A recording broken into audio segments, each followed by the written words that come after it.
Assalamualaikum warahmatullahi wabarakatuh. Kenapa Anies Baswedan cuma menyentil sedikit masalah revisi Undang-Undang TNI yang sekarang ini dengan pernyataan Anies Baswedan bahwasanya undang-undang itu kalau dibuat tidak melalui prosedur meritokrasi ataupun keterbukaan transparansi, itu dikhawatirkan, kata Anies Baswedan, ada hal-hal yang kurang baik di situ karena tidak melalui pengkajian pembahasan yang mendalam.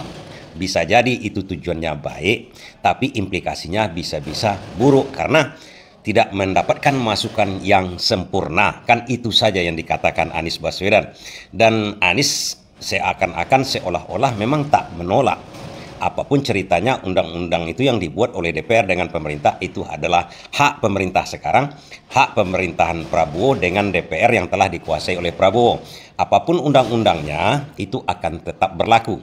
Anies menyadari hal itu sendiri dan berusaha menerangkan kepada kita bahwa itu memang hal yang biasa. Hal yang biasa kenapa? Kalau kita lihat intinya yang dikatakan Anies Baswedan, dia mengatakan ini bakal terjadi lagi. Kenapa begitu? Anies Baswedan pernah dulu mengatakan masalah etikanya Pak Prabowo ini.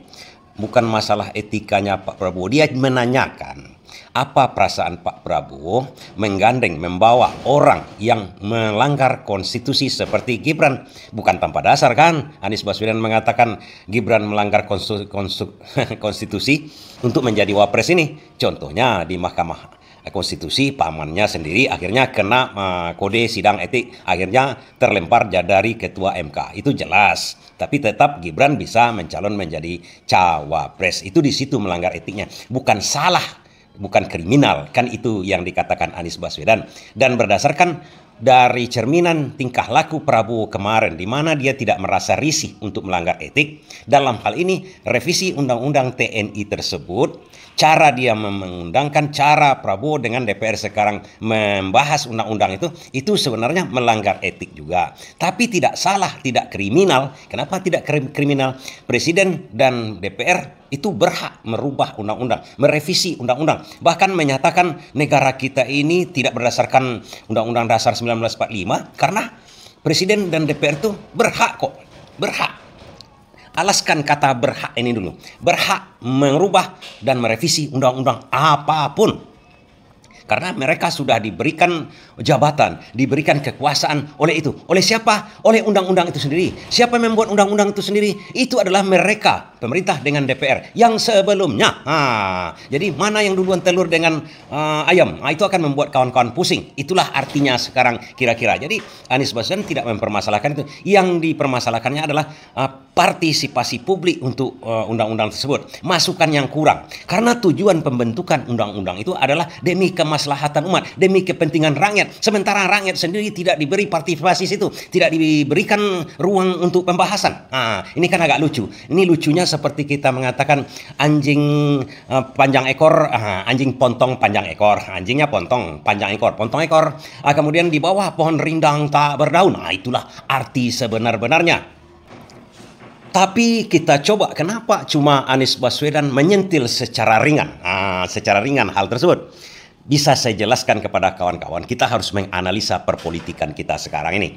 Perpolitikan kita ini ditopang oleh kekuatan-kekuatan yang kekuatan politik, udah jelas partai-partai politik. Prabowo sudah sempurna di situ. Tapi ada kekuatan yang lain yang harus menopang Prabowo itu untuk apa? Untuk mengokohkan kekuasaannya. Kekuasaannya apa itu sekarang? Ini menjadi presiden. Kalau sempatlah dia dimosi tak percaya, diangket oleh DPR yang sekarang ini, kemungkinan itu kecil, tapi bisa jadi ada gejolak dari masyarakat. DPR ini kan tiba-tiba kalau masyarakat ataupun mahasiswa atau seluruh orang Indonesia sudah tidak percaya kepada Prabowo, dia duluan tidak percaya itu. Dia ambil sikap itu, dia pansos itu, mengikuti rakyat. Seperti revisi undang-undang MK kemarin itu yang ditolak rakyat, masalah si Kaisang mau dijadikan kepala daerah. Kan begitu rakyat sangat mendesak kepada mereka, mereka akhirnya mengikuti rakyat. Begitu juga DPR itu di zaman Gus Dur dulu. Di zaman Gus Dur itu dulu DPR ini main-main begitu kan, diterbitkanlah dekret, dibubarkan DPR oleh Gus Dur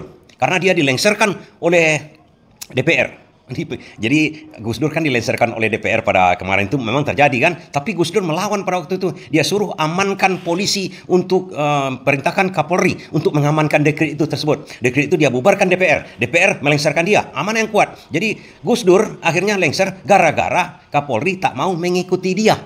Di sini kuncinya disadari betul oleh para pendukung Anies Baswedan, apalagi Anies, dia menyadari betul kekuatan dari endorse-nya Pak Jokowi kemarin itu kepada Prabowo sekarang itu adalah kekuatan dari kepolisian yang merambah kemana-mana saja di sekelilingnya. Sehingga kalau Prabowo sekarang bersikap untuk menghajar Jokowi, itu berhadapan dengan barisan pendukung Jokowi, yaitu yang dikatakan oleh Deddy Sitorus pacok.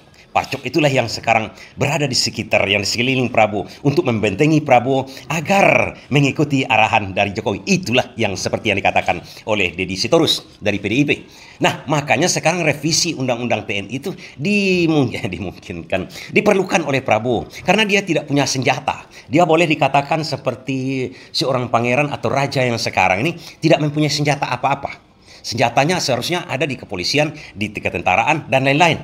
Tapi boleh juga dipegangnya salah satu. Boleh dipegang seperti Soeharto dulu kan, dia pegang angkatan darat saja. Tidak perlu yang lain-lain, yang kepolisian atau angkatan udara, angkatan laut, tidak. Dia pegang angkatan darat saja. Nah, sekarang pun karena Prabowo berasal dari lingkungan angkatan darat, dia Pangkostrat dulunya, sekarang pun masih pensiunan dari angkatan darat yang berkutat, yang bersekeliling dia selama ini, sebelum umur hidupnya, sejak dia menjabat karir. Itu kebanyakan adalah tentara yang sekarang aktif, yang sekarang terpinggirkan karena undang-undang TNI ini berbeda dengan undang-undang kepolisian yang boleh masuk kemana saja. Akhirnya apa yang terjadi sekarang? Prabowo ingin mengukuhkan dirinya. Kalau sempat terjadi dekret, kalau sempat nanti dia dilengsarkan oleh DPR, apalagi dilengsarkan oleh rakyat, itulah yang harus dilakukan. Dan memang harus itu dilakukan setiap pemerintahan. Dia harus punya power, dia harus punya senjata. Kalau dia tidak punya senjata, seperti inilah kejadiannya. Begitu Pertamina mengumumkan 1.000 triliun korupsi, hanya omong-omong aja. 1.000 triliunnya harusnya disita untuk negara. Undang-undang perampasan asetnya mandek di DPR. Itu akan dilaksanakan, diinginkan oleh Prabowo, mandek di DPR. Kemudian korupsi timah yang ditersangkakan cuma 1 orang 2 orang di Pertamina juga 9 orang. Ini sebenarnya yang membuat Prabowo gerah kalau menurut saya. Ini menurut Anies Baswedan, Prabowo merasa tidak punya kekuatan untuk melawan hegemoni dari pihaknya Pak Jokowi. Itu menurut Anies Baswedan. Makanya Anies Baswedan cuma menyentil. Yang disentilnya hanya karena prosedur. Toh kalau prosedur itu dijalankan sebaik-baiknya oleh Prabowo, rakyat suka kok, kata Anies Baswedan. Itulah kira-kira yang dikatakan Anies Baswedan. Jalankan prosedur. Jangan seperti yang dulu-dulu juga membawa masalah etik, melanggar masalah etik, kemudian ingin menjadikan Mayor Teddy utuh seperti Gibran lah kira-kira. Jangan seperti itu. Transparan aja. Itu maksud Anies Baswedan. Toh nanti kalau ada pembahasan, rakyat ada yang setuju, ada yang tidak setuju. Udah pasti. Terima saja. Jangan main sembunyi-sembunyi seperti Paman Usman hari Minggu dilaksanakan sidang segala macam. Akhirnya kan kena masalah etik. Jangan Pak Prabowo ini kena seperti Paman Usman dilengsarkan oleh KY, oleh Mahkamah Konstitusi segala macam. Jangan dilengsarkan seperti itu juga Prabowo. Oleh siapa? Oleh rakyat. Demikian kira-kira pencerahan kita hari ini. Terima kasih.